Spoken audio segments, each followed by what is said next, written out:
मास हेलान solar नसी जाइछे जमी कुआनु आनी करे कहलु जे 2 मास हो गलाना सजाई देबे बोलुचे नी सजाई पारबा।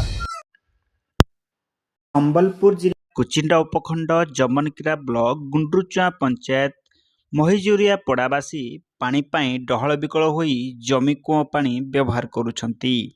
एही पड़ारे थिबा सोलार प्रकल्प प्राय 2 मास हेबो अचल अवस्था पड़ी रहिछि।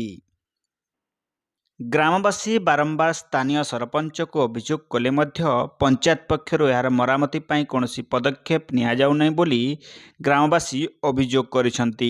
ए मोर ना सारा मुंडा महिजुर यार लोग का किंतु हमर सोला नलपाटे नफी जाइछे हेते लागे माने पानी लागे असुविधा पाउछु। गुटे जमी तले गुटे कुआटे होते हेनु माने हमें खाउछु किंतु सरपंच के कहलु जे 2 मास हो गलानो सजाई देबे बोलुचे नी सजाई पारबा।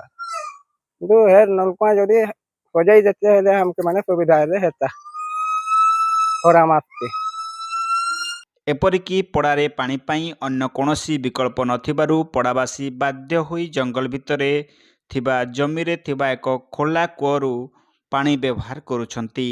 हेले विडंबनार विषय एही कि जे पड़ावासी व्यवहार करुथुबा कूओ एक खोला कूओ होइथिबा जोगु ग्रामवासी एही पानीर व्यवहार करी रोगाक्रांत हेबार मध्य संभावना रहिछि। गोटे पटे लोक सरकार साधारण लोकंकु मौलिक सुविधा जोगाइବାକୁ विभिन्न योजना करुथुवा बेले अन्य पटे खोद पंचायतीराज और पानीय जल विभाग मंत्री निर्वाचनीय अंचलर जनसाधारण को पानी समस्या सम्मुखीन हेबा पड़ुछि, जहाँकि जनप्रतिनिधि और प्रशासनिक अधिकारी अवहेला एवं उदारसीनता जोगु साधारण लोके निजर मौलिक सुविधार वंचित रहउछंती। एणुकरी महिजुरियावासी को यथाशीघ्र पानी जोगे देवा सहित खराब थिबा सोलार प्रकल्प मरामती करने महिजुरिया पड़ावासी दाबी करिसंती। आज्ञा मोर ना होची विश्वासी मुंडा महिजुरिया गान कहूछु आउ 2 मास हेलान सोलार नसी जाइछे जमी कुआनु आनी करे पान खाउछु। तो हमर घर तले जमी नु गुटे कुआनु आनी करे पान पिउछु।